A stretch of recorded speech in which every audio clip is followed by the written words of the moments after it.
Dolly Korschel is arguably the subject of early 20th century's most bizarre love affair. Her seemingly insatiable desire to court and bed men despite a multitude of relationships was ultimately her downfall, and her attraction to some of the most derelict of the opposite sex didn't help her cause in any case. From an impoverished German background to a lavish Los Angeles lifestyle to very nearly spending lifetime in prison, this is the strange love affair of Dolly Korschel. Korschel was a German immigrant who was raised in poverty on a Milwaukee farm. Her humble upbringing played a part in how she first fell so fastly in love at age 20 to a wealthy apron factory owner by the name of Fred Osterreich. She immediately upgraded her living inhabitants on account of Fred's financial means and took quickly to her new surroundings in a Wisconsin mansion. Though money was no longer a concern for Dolly, holistically, her lifestyle was unwell. She claims that Fred was always drunk, at times violent, and that their sex life was unsatisfying. The latter problem, Dolly had a solution for. She asked Fred one morning if she could send back one of his workers to fix her sewing machine. Fred decided to send 17-year-old Otto Sandhuber, who was greeted at the door by a barely robed Dolly, at the time age 33. This was the first encounter of what would develop into a years-long love affair. Originally, Dolly and Otto were content rendezvousing at a local hotel. That eventually became inconvenient, so the affair moved to Dolly's own bed, which she shared with Fred. However, this drew suspicion from an uncomfortable amount of neighbors who inquired as to the legitimacy of the frequency at which Otto was coming over to the house when Fred was not around. This prompted Dolly to come up with a plan so bizarre it calls into question both the psyche of the woman who proposed it and the man who accepted it. Dolly Korschel proposed that Otto simply move into her attic as to avoid suspicion. Otto agreed.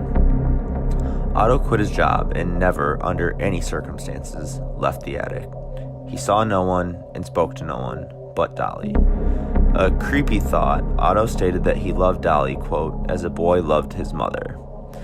Dolly would bring him novels to read to pass most of his time, and Otto even wrote a few with the abundance of time he had on his hands.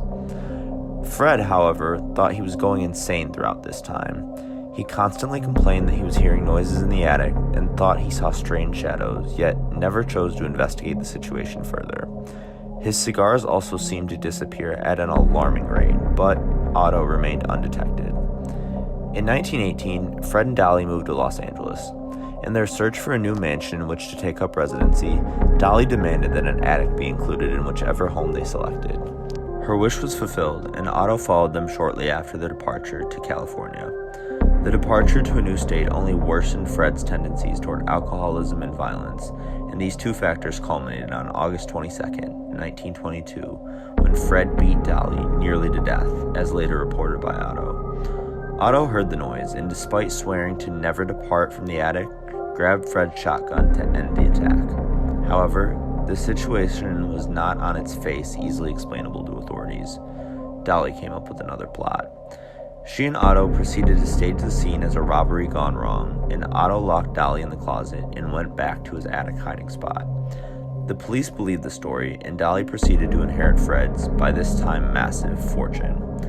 Dolly and Otto moved to a different home together and lived as an outwardly normal couple, aside from the fact that Otto spent most of his free time still in the attic, just out of comfort at this point. It was due to his constant lack of presence in the home that Dolly was able to carry out a second affair, this time with her lawyer, Herman Shapiro.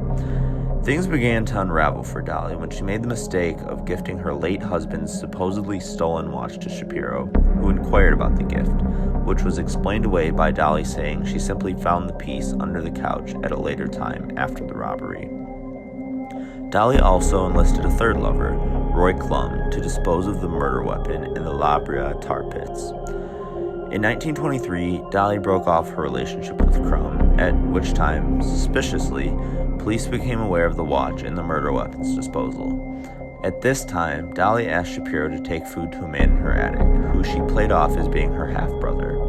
Having not had a conversation with another man in years, Otto panicked at the sight of Shapiro and proceeded to explain the entire situation to him, and then flee the scene. Ultimately, Shapiro contacted the authorities, broke off his relationship with Dolly, who was eventually acquitted for murder. Otto was convicted of manslaughter. However, the statute of limitations had expired, so he was let off as well. Dolly remarried and remained so until her death in 1961, and what happened to Otto has been lost to history. Bizarre in its execution and perverse in its caveats, this story shows the extent to which people in their insanity will go to pursue the feeling of love.